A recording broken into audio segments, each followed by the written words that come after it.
Pengurus Pusat Asosiasi Advokat Indonesia atau AAI melaksanakan pelantikan Dewan Pimpinan Cabang, Dewan Kehormatan dan Dewan Penasehat Cabang AAI Denpasar periode 2019-2024.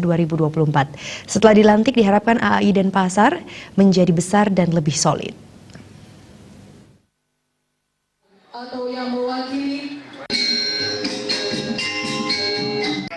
Pelantikan pengurus Asosiasi Advokat Indonesia AAI dihadiri oleh pengurus pusat AAI, perwakilan Gubernur Bali, serta jajaran pengurus AAI Denpasar. Menurut Ketua Umum Dewan Pimpinan Pusat Asosiasi Advokat Indonesia, M. Ismak mengatakan, dengan dilantiknya kepengurusan baru ini diharapkan AAI di Denpasar khususnya semakin besar dan solid.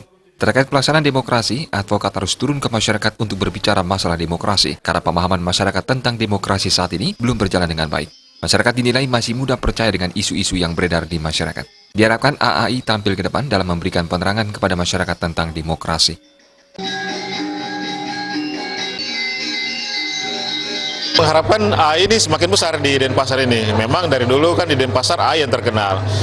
Tapi tadi seperti yang saya katakan di sambutan ini bahwa saya mengharapkan kita juga sebagai advokat untuk turun ke masyarakat, berbicara tentang demokrasi, hak asasi manusia agar pemahaman masyarakat ini tentang demokrasi tidak seperti sekarang ini gampang dibelah, gampang mereka percaya dengan isu-isu sehingga ini merusak nanti ke depannya. Kita mengharapkan Asosiasi Advokat Indonesia ini tampil ke depan, ya, memberikan penerangan kepada masyarakat tentang demokrasi. Sehingga kita.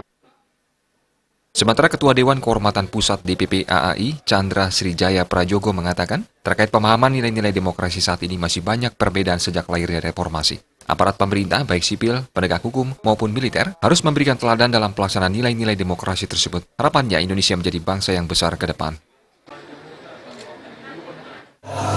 Pemahaman mengenai demokrasi memang saat ini masih terjadi banyak perbedaan-perbedaan dengan varian yang jauh. Ini adalah dimulai sejak dilahirkan oleh reformasi.